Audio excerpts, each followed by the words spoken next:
ಇಂದು ಸರ್ಕಾರಿ ಹಿರಿಯ ಪ್ರಾಥಮಿಕ ಶಾಲೆ ಹಿರೇಮೆಗೇರಿಯಲ್ಲಿ ನಡೆದಿರ್ತಕ್ಕಂಥ ಸ್ವಾತಂತ್ರ್ಯೋತ್ಸವದ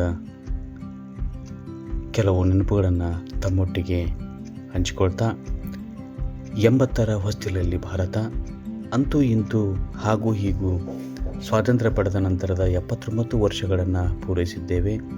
ಬಹುತೇಕ ಒಂದು ಪೀಳಿಗೆ ಅಂತ್ಯವಾಗಿ ಮುಂದಿನ ಪೀಳಿಗೆ ಈ ದೇಶವನ್ನು ಮುನ್ನಡೆಸಿಕೊಂಡು ಹೋಗಬೇಕಾದ ಅವಕಾಶ ಸೃಷ್ಟಿಯಾಗಿದೆ. ಈ 80 ವರ್ಷಗಳಲ್ಲಿ 80 ವರ್ಷದ ಆಸುಪಾಸಿನ ಹಿರಿಯರು, 60 ವರ್ಷದ ಮಧ್ಯವಯಸ್ಕರು, 40 ವರ್ಷ ಆಸುಪಾಸಿನ ಯುವಕರ ನಂತರ 20 ವರ್ಷ ಆಸುಪಾಸಿನ ಜಂಜಿಗಳ ಹೊಸ ತಲೆಮಾರು ಈ ದೇಶದ ಜನಸಂಖ್ಯೆಯ ಮುಖ್ಯ ಭಾಗವಾಗಿದೆ. 1947 ಆಗಸ್ಟ್ 15ರ ಮಧ್ಯರಾತ್ರಿ ಲಾರ್ಡ್ ಮೌಂಟ್ ಬ್ಯಾಟನ್ ಅವರಿಂದ ಸಹಿ ಮಾಡಿದ ಅಧಿಕಾರ ಹಸ್ತಾಂತರದ ಪತ್ರ ಶ್ರೀ ಪಂಡಿತ್ ಜವಾಹರ್ಲಾಲ್ ನೆಹರು ಅವರ ಕೈ ಸೇರಿ ತ್ರಿವರ್ಣ ಧ್ವಜಾರೋಹಣದ ಮೂಲಕ ಭಾರತ ಅಧಿಕೃತವಾಗಿ ಸ್ವಾತಂತ್ರ್ಯ ಪಡೆಯಿತು. ಅದಾದ ಕೆಲವೇ ತಿಂಗಳುಗಳಲ್ಲಿ ಭಾರತ 2 ಮುಖ್ಯ ಘಟನೆಗಳಿಗೆ ಸಾಕ್ಷಿಯಾಯಿತು. ಒಂದು ಕಹಿ ಘಟನೆ, ಇನ್ನೊಂದು ಸಿಹಿ ಘಟನೆ. ಭಾರತ ಪಾಕಿಸ್ತಾನದ ವಿಭಜನೆಯ ಸಂದರ್ಭದಲ್ಲಿ ಆದ ಹತ್ಯಾಕಾಂಡ ಮಾನವ ಇತಿಹಾಸದ ಕೆಲವೇ ಅತ್ಯಂತ ಕೆಟ್ಟ ದುರ್ಘಟನೆಗಳೊಂದಾಗಿ ಇತಿಹಾಸದಲ್ಲಿ ದಾಖಲಾಯಿತು.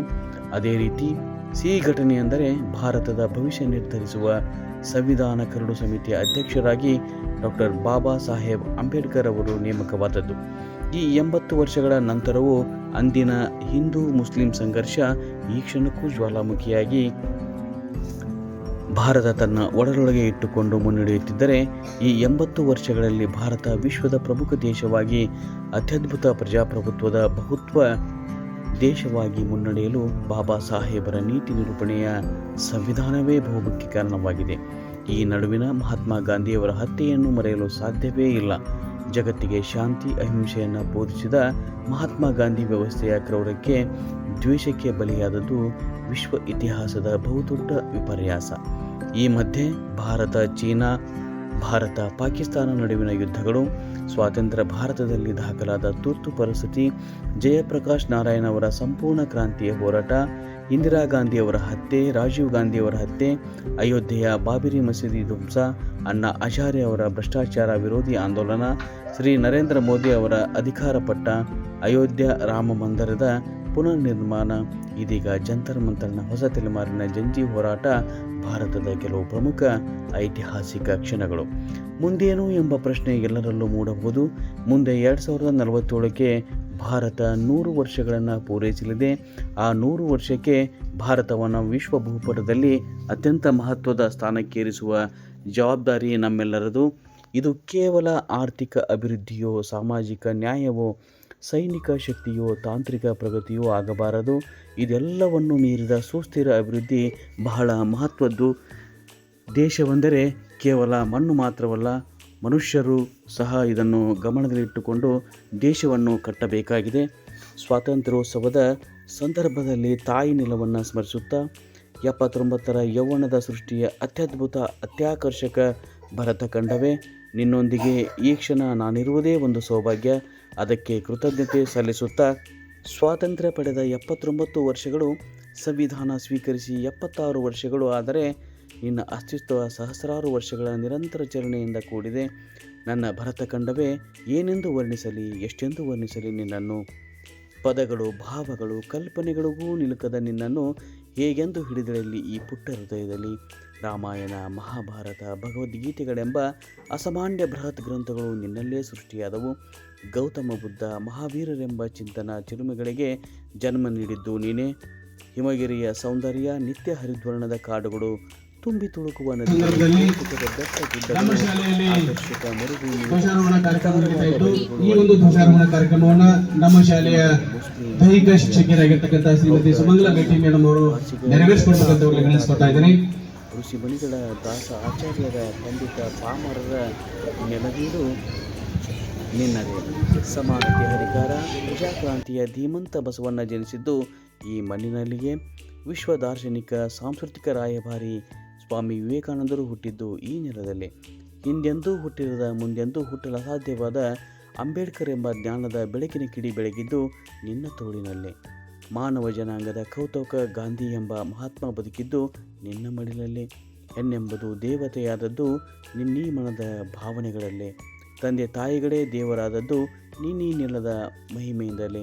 ಸತ್ಯ, ಅಹಿಂಸೆ, ಆಧ್ಯಾತ್ಮ, ವೈಚಾರಿಕತೆ, ಸ್ವಾತಂತ್ರ್ಯ ಬೆಳೆದದ್ದು ನಿನ್ನೀ ಗುಣದಿಂದಲೇ. ಪ್ರೀತಿ, ತ್ಯಾಗ, ನಿಸ್ವಾರ್ಥ ಮಾನವೀಯತೆ ತವರೂರು ನಿನ್ನಲ್ಲೇ ಅಡಗಿದೆ. ಬಲಪಂಥ, ಎಡಪಂಥ, ಭಕ್ತಿಪಂಥ, ಕಾಯಕ ಪಂಥ, ಜ್ಞಾನಪಂಥ, ಆ ವಾದ ಈ ವಾದಗಳ ಪ್ರಯೋಗ ನಡೆಯುತ್ತಿರುವುದು ನಿನ್ನ ಒಡಲಾಳದಲ್ಲೇ. ಇಷ್ಟೊಂದು ಭಿನ್ನತೆಗಳು ಸೃಷ್ಟಿಯಲ್ಲಿ ಅಡಗಿರುವುದು ನಿನ್ನಲ್ಲಿ ಮಾತ್ರ. ಶಾಂತಿ, ಸಹೋದರತೆ, ಭ್ರಾತೃತ್ವಗಳ ಈ ನಿನ್ನ ಮಡಿಲಲ್ಲಿ ಬೆಳೆಯುತ್ತಿರುವ ಅದೃಷ್ಟವಂತ ನಾನು. ಮೇಲೆ ನೋಡಿದರೆ ಹಿಮರಾಶಿಯ ಕಾಶ್ಮೀರ, ಕೆಳಗೆ ನೋಡಿದರೆ ನೀಲಿ ಸಾಗರದ ಕನ್ಯಾಕುಮಾರಿ, ಪೂರ್ವಕ್ಕೆ ಸಪ್ತ ಸೋದರಿಯರ ಸುಂದರ ನಾಡು, ಪಶ್ಚಿಮದಲ್ಲಿ ವಾಣಿಜ್ಯ ನಗರಿಯ ಬೀಡು, ಮಧ್ಯದಲ್ಲಿ ವಿಂಧ್ಯಗಿರಿ, ಅಗೋ ಅಲ್ಲಿ ನೋಡು ಹರಿಯುತ್ತಿದ್ದಾಳೆ ಗಂಗೆ, ಇಗೋ ಇಲ್ಲಿ ನೋಡು ನಿಲ್ಲುತ್ತಿದ್ದಾಳೆ ಕಾವೇರಿ, ಅಲ್ಲಲ್ಲಿ ಮುದ ನೀಡುವ ಮನೋಹರ ನದಿ ಕಾಡುಗಳು, ಅಲ್ಲಿಯೇ ಹುಲಿಯ ಗರ್ಜನೆ, ನವಿಲ ನರ್ತನ, ಕುಹು ಕುಹು ಗಾನ. ಹಾಡಲೊಂದು ಶಾಸ್ತ್ರೀಯ ಸಂಗೀತ, ಕೇಳಲೊಂದು ಕರ್ನಾಟಕ ಸಂಗೀತ, ಅಲ್ಲೊಂದಿಷ್ಟು ಮರುಭೂಮಿ, ಇಲ್ಲೊಂದಿಷ್ಟು ಪಶ್ಚಿಮ ಘಟ್ಟಗಳು, ಓದಲು ರಾಮಾಯಣ ಮಹಾಭಾರತ, ಕಲಿಯಲು ಬೃಹತ್ ಸಂವಿಧಾನ, ಅರಿಯಲೊಬ್ಬ ಬುದ್ಧ, ಅಳವಡಿಸಿಕೊಳ್ಳಲೊಬ್ಬ ಬಸವ, ಬುದ್ಧಿ ಹೇಳಲೊಬ್ಬ ವಿವೇಕಾನಂದ, ತಿಳುವಳಿಕೆ ಮೂಡಿಸಲೊಬ್ಬ ಅಂಬೇಡ್ಕರ್, ಎಲ್ಲರ ಒಬ್ಬ ಗಾಂಧಿ, ಗುರು ಹಿರಿಯರೆಂಬ ಗೌರವ, ಮಕ್ಕಳೇ ಮಾಣಿಕ್ಯವೆಂಬ ಸಂಸ್ಕಾರ, ಆಡಲು ಹಾಕಿ, ನೋಡಲು ಕ್ರಿಕೆಟ್, ಕಾಯಲೊಬ್ಬ ಪ್ರಧಾನಮಂತ್ರಿ, ಕರುಣಿಸಲೊಬ್ಬ ಮುಖ್ಯಮಂತ್ರಿ, ಸಂಭ್ರಮಿಸಲು ಸಂಕ್ರಾಂತಿ, ಸ್ವಾಗತಿಸಲು ಯುಗಾದಿ, ಕುಣಿದು ಕುಪ್ಪಳಿಸಲು ಗಣೇಶ, ಮನರಂಜಿಸಲು ದೀಪಾವಳಿ, ವಿಜೃಂಭಿಸಲು ದಸರಾ, ಭಾವೈಕ್ಯತೆಯ ರಂಜಾನ್, ರಂಗುರಂಗಿನ ಕ್ರಿಸ್ಮಸ್. ಸತ್ಯ, ಅಹಿಂಸೆ, ಮಾನವೀಯತೆ ಎಂಬ ಸಂಪ್ರದಾಯ, ದಯವೇ ಧರ್ಮದ ಮೂಲವಯ್ಯ ಎಂಬ ಸಂಸ್ಕೃತಿ. ಧನ್ಯ ಈ ನೆಲವೇ, ಧನ್ಯ ಧನ್ಯ ನನ್ನೆಸರಾಗಿರುವಾಗ ಭಾರತ ದೇಶವೇ. ನಿನಗೆ ನನ್ನ ಶುಭಾಶಯದ ಹಂಗೇಕೆ, ನೀನಿರುವುದೇ ನನಗಾಗಿ, ನನ್ನ ಜೀವವಿರುವುದೇ ನಿನಗಾಗಿ. ಭಿನ್ನತೆಯಲ್ಲೂ ಐಕ್ಯತೆ, ಅದುವೇ ನಮ್ಮ ಭಾರತೀಯ ಗಣರಾಜ್ಯ. ಈ ನನ್ನ ಜೀವ ನಿನಗಾಗಿ ಎಂದೆಂದಿಗೂ. ಮನೆ ಮನೆ ಬಾವುಟ, ಘರ್ ಘರ್ ತಿರಂಗ, ಪ್ರತಿ ಮನೆ ಬಾವುಟ, ಹರ್ ಘರ್ ತಿರಂಗ. ಭಾರತ ಬಾವುಟ, ಭಾರತ್ ತಿರಂಗ, ತ್ರಿವರ್ಣ ಬಾವುಟ, ತ್ರಿವರ್ಣ ತಿರಂಗ. ಮನೆಯ ಮೇಲೆ ತ್ರಿವರ್ಣ ಬಾವುಟ, ಮನೆಯ ಒಳಗಡೆ ಪ್ರೀತಿಯ ಬಾವುಟ, ಮನದ ಒಳಗೆ ಪ್ರಾಮಾಣಿಕತೆಯ ಬಾವುಟ, ಬಾವುಟ ಬಾವುಟ ಬಾವುಟ. ಆ ಬಾವುಟಗಳು ಕೂಡ ತಮ್ಮ ಬಣ್ಣದ ಮೂಲಕ ಜಾತಿ, ಧರ್ಮ, ಪ್ರದೇಶ, ಭಾಷೆ ಮತ್ತು ಸೈದ್ಧಾಂತಿಕ ಅಸ್ಮಿತೆಯನ್ನು ಹೊರಹೊಮ್ಮಿಸುತ್ತವೆ. ಬಣ್ಣಗಳು ಯಾರ ಸತ್ತೂ ಅಲ್ಲ, ಅವು ಪ್ರಾಕೃತಿಕ ಸೃಷ್ಟಿ. ಆದರೂ ಮನುಷ್ಯ ಪ್ರಾಣಿ ಅದರಲ್ಲೂ ವಿಭಜನಾತ್ಮಕ ಭಾವ ಸೃಷ್ಟಿಯಾಗಿದೆ. ಈ ಸಂದರ್ಭದಲ್ಲಿ ಏರುತ್ತೀಯುವುದು ಹಾರುತ್ತೀಯುವುದು ನೋಡು ನಮ್ಮ ಬಾವುಟ, ಬಡವರ ಒಡಲಾಳದಿಂದ ಹೊರಟ ಕೆಂಬಾವುಟ, ಬ್ರಾಹ್ಮಣ ಅಗ್ರಹಾರಗಳಿಂದ ಹೊರಟ ಕೇಸರಿ ಬಾವುಟ, ದಲಿತ ಕೇರಿಗಳಿಂದ ಹೊರಟ ನೀಲಿ ಬಾವುಟ, ರೈತರ ಹೊಲಗದ್ದೆಗಳಿಂದ ಹೊರಟ ಹಸಿರು ಬಾವುಟ, ಮುಸ್ಲಿಮರ ಮನೆಗಳಿಂದ ಹೊರಟ ಹಸಿರಿನದೇ ಬಾವುಟ, ಎಲ್ಲ ಶೋಷಿತರ ಕನಸಿನಾಳದಿಂದ ಹೊರಟ ಕಪ್ಪು ಬಾವುಟ, ಶಾಂತಿಪ್ರಿಯರ ಮನಸ್ಸಿನಾಳದಿಂದ ಹೊರಟ ಹಾಲು ಬಿಳುಪಿನ ಬಾವುಟ, ಕ್ರಿಶ್ಚಿಯನ್ನರ ಹೃದಯಾಳದಿಂದ ಹೊರಟ ಬಿಳಿಯದೇ ಬಾವುಟ, ಪ್ರಕೃತಿಯ ಮಡಿಲಿನಿಂದ ಹೊರಟ ಭೂಬಣ್ಣದ ಬಾವುಟ. ಎಲ್ಲವೂ ಆಕಾಶದಲ್ಲಿ ಕಾಮನಬಿಲ್ಲಿನಂತೆ ಮೂಡಿ ಅಲೆ ಅಲೆಯಾಗಿ ತೇಲುತ್ತಾ ತೇಲುತ್ತಾ ತೇಲುತ್ತಾ ಭಾರತ ಮಾತೆಯ ಮೈ ಹೊದಿಕೆಯಂತೆ ಆವರಿಸಿಕೊಂಡಾಗ ಏನೆಂದು ವರ್ಣಿಸಲಿ ಆ ಸೌಂದರ್ಯವನ್ನು. ವಿಶ್ವ ಸುಂದರಿಯರ ಸುಂದರಿಯಂತೆ, ಮೊನಾಲಿಸಾಳ ನಗುವ ಮಾಸುವಂತೆ, ಸೃಷ್ಟಿಯನ್ನೇ ಮೆಟ್ಟಿ ನಿಂತ ದೈತ್ಯಳಂತೆ, ಸ್ವಾತಂತ್ರ್ಯ ದೇವರುಗಳ ದೇವತೆಯಂತೆ, ಸಮಾನತೆಯ ಸಾರುವ ಬೆಳಕಿನಂತೆ, ಮಾನವೀಯತೆಯೇ ಪ್ರತ್ಯಕ್ಷಳಾದಂತೆ ಕಂಗೊಳಿಸುತ್ತದೆ. ಇದು ಕಲ್ಪನೆಯೂ ಅಲ್ಲ, ಅಸಾಧ್ಯವೂ ಅಲ್ಲ. ನಿಮ್ಮ ಮನಗಳಲ್ಲಿ ಪ್ರಬುದ್ಧತೆಯ ಬೀಜಾಂಕುರವಾದಾಗ, ಯೋಚನಾ ಶಕ್ತಿ ವಿಶಾಲವಾದಾಗ ಇದು ಸಾಧ್ಯವಾಗುತ್ತಿದೆ. ನಾವು ಉಸಿರಾಡುತ್ತಿರುವಾಗಲೇ ಇದನ್ನು ನಿರೀಕ್ಷಿಸೋಣ. ಇಲ್ಲದಿದ್ದರೆ ನಾವು ಪ್ರತಿನಿತ್ಯ ಹೆಣ ಉರುಳುವ, ಆ ಹೆಣದ ರಕ್ತ ಮಾಂಸಗಳಿಗೆ ಹಾತರಿಯುವ ರಕ್ಕಸ ಸಂತತಿಯ ಹದ್ದುಗಳ ನಡುವೆ ಬದುಕುತ್ತಾ ನಾವೇ ಸರಿ, ನಾವೇ ಶ್ರೇಷ್ಠ, ನಮ್ಮ ಚಿಂತನೆಯೇ ಅತ್ಯುತ್ತಮ ಎಂಬ ಹುಚ್ಚಿಗೆ ಬಲಿಯಾಗಿ ಇಡೀ ಸಮಾಜ ಹುಚ್ಚರಿಸಂತೆಯಾಗುವುದರಲ್ಲಿ ಸಂದೇಹವಿಲ್ಲ. ಈಗಲಾದರೂ ಎಚ್ಚೆತ್ತುಕೊಳ್ಳೋಣ. ಭವ್ಯ ಭವಿಷ್ಯದ ಕನಸುಗಳನ್ನು ಕಾಣುತ್ತಾ ನಿಮ್ಮೊಂದಿಗೆ 80ನೇ ಸ್ವಾತಂತ್ರ್ಯೋತ್ಸವದ ಶುಭಾಶಯಗಳನ್ನು ತಿಳಿಸುತ್ತಾ, ನನ್ನ ಭಾರತ ಶ್ರೇಷ್ಠ, ನನ್ನ ಭಾರತ ಎಂದೆಂದಿಗೂ ಸರ್ವಶ್ರೇಷ್ಠ. ಇದರಲ್ಲಿ ಬದುಕುವುದೇ ಒಂದು ಪುಣ್ಯ, ಇದರಲ್ಲಿ ಜೀವಿಸುವುದೇ ಒಂದು ಅದೃಷ್ಟ.